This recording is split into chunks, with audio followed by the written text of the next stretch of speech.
inside the batting cages at the Boston Red Sox's spring training complex, where the future of hitting is playing out in real time, the best trio of position prospects in a generation blossomed.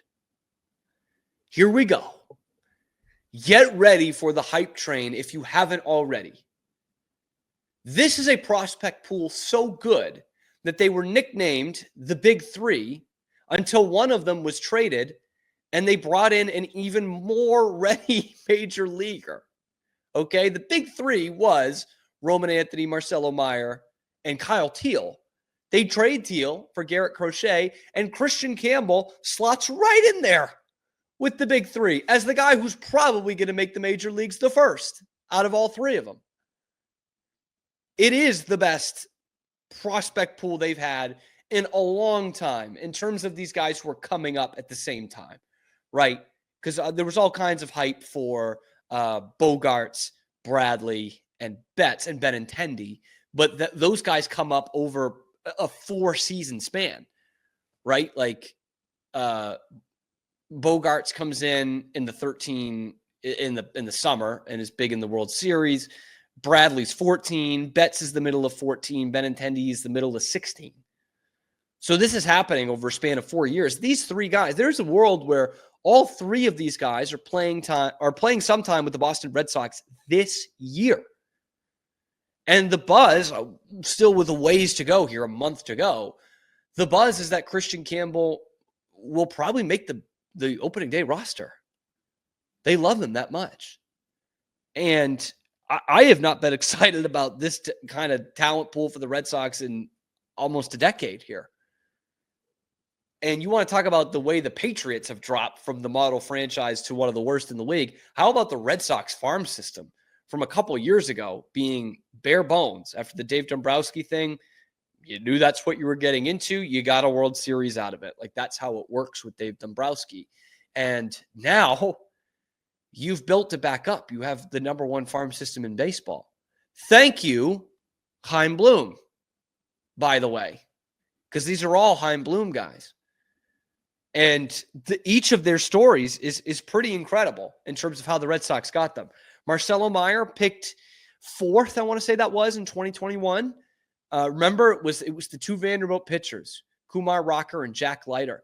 And the Rangers took Leiter at 3. And I remember where I was. I was in Odessa, Texas. I was at an ice cream shop, and I saw it come across on my phone, and I was in the bathroom, and I literally, out audible, just shit. We missed Jack Leiter. I was so in on Jack Leiter. And so instead, at the number 4 pick, they drafted a guy who some people thought would go number 1, high school shortstop, Marcelo Mayer. Then Roman Anthony in 22-23 gets picked in the 2nd round. And remember, he's committed to Ole Miss, so they give him $2.5 million for the signing bonus, 3 times the slot value after he drops into the 2nd round, just so he won't go to college. Now he's the top prospect in baseball. Kristian Campbell, 4th round pick. Guys were turned off by him. Weird swing. Still is kind of a weird swing. Controlled aggression. Weirdly violent. How did the Red Sox get that pick? You guessed it. Xander Bogaerts. I don't know if you guessed it or not. But everyone couldn't believe they let Xander Bogaerts walk. I was like the only one who was like, yeah, okay. You know, it's Xander Bogaerts walk, whatever. I mean, it was like a national tragedy within Red Sox Nation that Xander Bogaerts walked for, a 9 or 10-year contract, whatever the hell it was, to go to San Diego and play till he was 40. You got a comp pick out of that. And you got your second baseman of the future in Kristian Campbell, a guy who is now the model prospect in an organization that has the number 1 prospect in baseball, and another guy who's picked in the top 5. Great article by Passan breaking down what happens in Cage 4. And you hear from Chris Stasio in it, director of Red Sox player development, who's been just really in tune with handling these guys. And it's fascinating if you're a baseball wonk like me, where they talk about, the size of the bats that they use. They use skinny bats. They use smaller bats. And that's to, get more barreled. And so their whole philosophy is the bat is supposed to do the work, not the player. And so they go through this batting cage and all the technology they have in it and how they can replicate pitches that would come from Garrett Cole and add a few ticks to them. And these guys, they just talk shit to each other the whole time. These three guys, they're just shit talkers. One of them said Marcelo Mayer talks shit 25-8, like just all the time. It's really fascinating to hear the science of it, of how they break it down. And at one point, Dwight Evans is in the article saying, he's like, I see these guys and you couldn't tell me that they haven't played in the majors. They look like they've played in the majors for 10 years. They just understand so much of what's going on here. Dwight Evans is like, I'm not a huge science analytics guy. It's just after my time. But they get it. They understand what it takes to be a hitter at this level. And so all this, it's just Red Sox porn right now, people talking about these prospects. And the Passan story is really good. And I would argue that Alex Spear had an even better one yesterday for the Boston Globe, talking about the work these guys have put in, and specifically Kristian Campbell.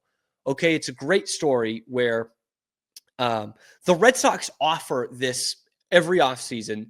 Hey, if you want to come down after the minor league season is over, so early to mid-September, till the MLB dead period, which is mid-November, you can come down to Fort Myers. We'll give you housing. We'll give you a stipend, and you'll work with our coaches.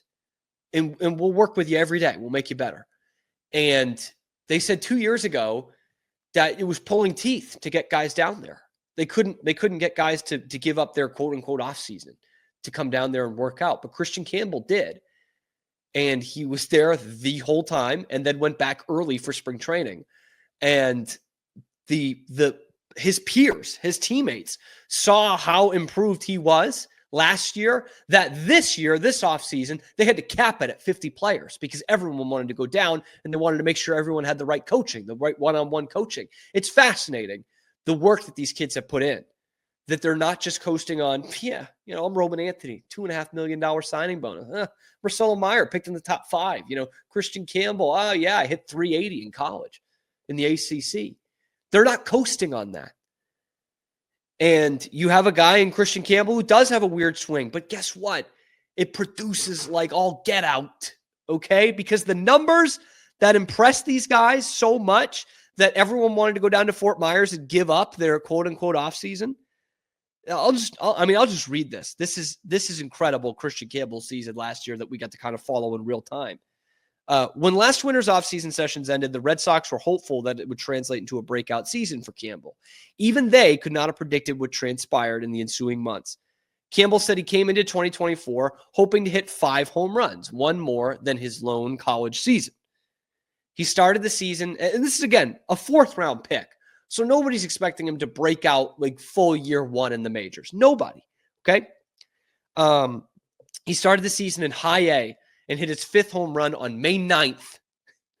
Less than a month later, with 3 more homers on the ledger, he ascended to Double A, Portland, where he spent 2 months and whacked 8 more homers. Then he was promoted to Worcester in Triple A for the final month and added another 4 homers, finishing the season hitting .330 and slashing .439, .558 with 20 homers, 24 stolen bases, 74 walks, 100 strikeouts, and 517 plate appearances. He played himself in one season into the Red Sox top prospect, and the Red Sox also have the top prospect in baseball.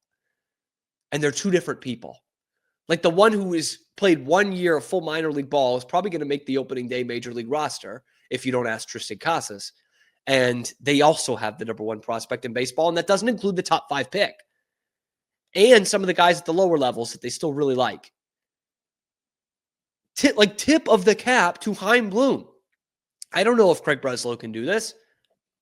Don't know. Thought they got rid of Chaim Bloom too quickly, to be totally honest with you.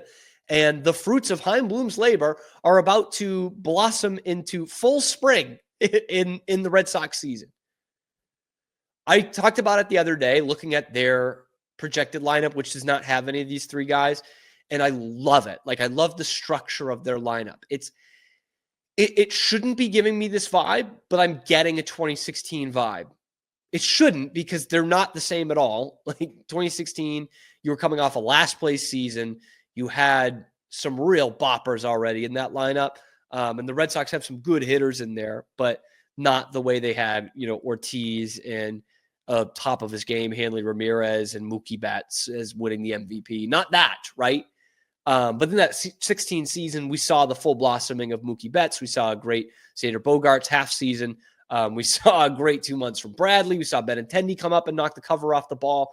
And I don't know how much we're going to see of that this year, but this feels like a team that should be competing for the playoffs. And they don't even, like, the future of their franchise is still in the minor leagues. So Lord knows I'm ready to get hurt again, because I am bought in hook, line, and sinker with this Boston Red Sox team in 2025. We